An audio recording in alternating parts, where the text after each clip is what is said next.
Olá, tudo bem com vocês? Que a paz, a alegria, a esperança esteja no coração de cada um. Essa paz, essa alegria, essa esperança que vem do Senhor Jesus. Amém? Meu nome é Luciano, faço parte do Ministério Quadrangular Templo da Restauração, a pastora Elza, pastor Francisco e do nosso grupo de ensino da Escola do Saber, liderado pela pastora Sandra. E o nosso propósito aqui neste canal, neste vídeo, é trazer um estudo, um ensinamento da Palavra de Deus para nossas vidas. E eu quero falar neste momento sobre a parábola do fermento. Se você tem a sua Bíblia aí, abra por gentileza em Lucas, capítulo 13, versículo 20 e 21, que é o alvo do nosso estudo hoje. E quero pedir a todos que curva sua cabeça por um instante, feche seus olhos, vamos orar para que Deus venha falar ao nosso coração. Senhor Deus de poder e graça, muito obrigado por essa hora, por este momento. Possamos nesse momento, ó Deus, ouvir a Tua voz através da Tua palavra e que a luz do Teu Espírito Santo venha brilhar sobre a minha vida, sobre aquele que me ouve, me assiste, e haja entendimento, sabedoria que vem do Senhor. Muito obrigado por poder compartilhar a palavra do Senhor. Oramos e te agradecemos em nome de Jesus. Amém. A parábola do fermento também está escrita lá no Evangelho de Mateus, capítulo 13, versículo 33. E o que nós vamos ler aqui é Lucas 13, versículo 20 e 21. Vamos lá? Disse mais: a que compararei o reino de Deus? É semelhante ao fermento que uma mulher tomou e o escondeu em 3 medidas de farinha, até ficar tudo levedado. Bom, sobre a parábola do fermento, o que é o fermento? O fermento é uma substância que eu e você conhecemos muito ou pouco. Aqueles que são da cozinha, são da culinária, devem conhecer mais. É aquela substância que faz a massa crescer. É aquela substância que você coloca no pão, ele cresce no bolo, na massa da pizza, enfim. Tudo que leva o fermento, ele se expande, cresce. E o Senhor Jesus está usando esse tema, este assunto, para falar com as multidões sobre o reino de Deus. Vamos entender por quê. Por que o Senhor Jesus falaria dessa forma? Primeiramente, sabemos que ele usava as parábolas para trazer verdades espirituais, assuntos que muitas vezes não eram trazidos com clareza às multidões, ao povo, por aqueles que detinham conhecimento religioso na época. A palavra de Deus fala até lá no capítulo 7 de Mateus, versículo 28 e 29, que quando o Senhor Jesus tratava desses assuntos através das parábolas, as multidões ficavam maravilhadas, porque a autoridade que ele tinha era diferente da autoridade com que aquelas outras pessoas religiosas falavam sobre o reino de Deus. A palavra de Deus diz lá no versículo 29 do capítulo 7 de Mateus que as multidões aderiam à doutrina dita pelo Senhor Jesus, porque ele as ensinava como quem tem autoridade e não como os escribas. Bem, qual é a relação entre o reino de Deus e o fermento?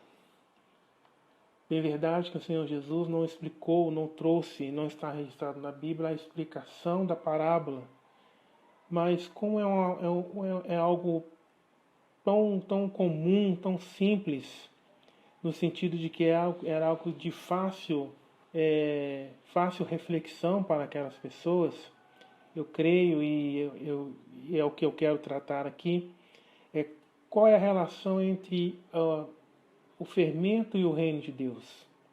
Por que o Senhor Jesus usou o fermento para falar sobre o reino de Deus e qual era a implicação do fermento na vida, nessa reflexão para as pessoas? Bom, o fermento ele tem um poder de fazer aquela massa ficar mais saborosa, ficar nutritiva. Ele tem o poder de trazer um crescimento, algo que era ali muitas vezes sosso, né? Era algo sem sabor, sem leveza. O fermento, quando é associado à massa ali, ele vai trazer essas qualidades para aquela massa. Vai tornar algo que não era comestível, vai tornar em algo comestível. Algo que não era bom, em algo que é bom.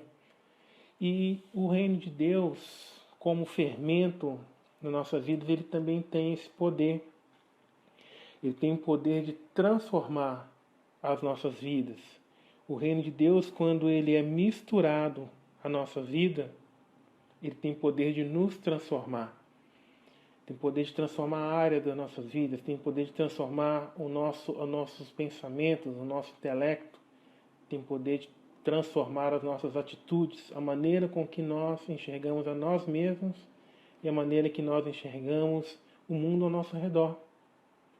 Assim como o fermento, ele tem esse poder de transformação, o Senhor Jesus queria dizer que o reino de Deus iria transformar a vida daquelas pessoas.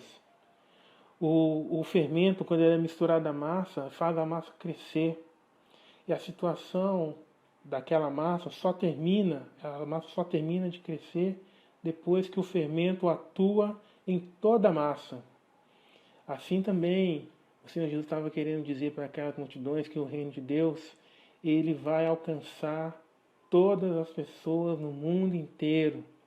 O reino de Deus, ele tem esse poder de alcançar, transformar vidas em todas as nações, culturas, povos, raças e línguas. É uma palavra, é um poder, um reino universal. E apesar de ser universal, ele tem o poder de transformar individualmente. Ele tem o poder de transformar de maneira local a nossa família, a nossa comunidade. Ele tem poder de transformar toda uma cidade, uma região. Ele tem poder de transformar todo um país, toda uma nação. E esse reino de Deus, ele tem poder de mudar o mundo inteiro. É isso que o Senhor Jesus estava querendo dizer. Assim como o fermento ele atua em toda a massa. Lá no final do versículo 21, do capítulo 13 de Lucas, fala que aquela mulher escondeu aquela medida de farinha na massa até que tudo estivesse fermentado. Então o fermento ele não atua só em partes da massa, ele atua em toda a massa. Assim também o reino de Deus em nós. Ele tem esse poder de transformar a nossa vida por completo. E por fim, eu quero dizer também que o fermento biológico, fermento natural, também chamado de levedura, ele é um micro-organismo vivo. O fermento biológico natural, ele está vivo, ele é um micro-organismo vivo. E é por isso que ele tem esse poder de transformação, porque ele está vivo atuando naquela massa. Assim também o reino de Deus. O reino de Deus vive em nós, está dentro de nós, está vivo dentro de nós. Não é uma utopia, um sonho que vai acontecer no futuro, mas hoje, agora, o Senhor Deus, ele vive e reina dentro de mim, dentro de cada pessoa que o recebe e o tem como Senhor e Salvador e acredita que o reino de Deus, ele está dentro de nós. O apóstolo Paulo, lá em Gálatas, capítulo 2, versículo 20, fala: agora não sou eu que vivo, mas Cristo vive em mim. Cristo está vivo dentro de mim, dentro de você. Ok? Não tem uma conclusão para esse estudo. Esse estudo, na verdade, é de conclusão pessoal. À medida que o fermento entra na massa, a massa muda, a massa é transformada. À medida que o reino de Deus entra na sua vida, na minha vida, nas nossas vidas são transformadas para melhor. Tá certo? Que você possa receber essa palavra, esse estudo, e nós continuamos aqui para servir o reino através do estudo da palavra de Deus. Grande abraço a todos, fiquem todos com Deus, que Deus nos abençoe em nome de Jesus. Tchau, tchau.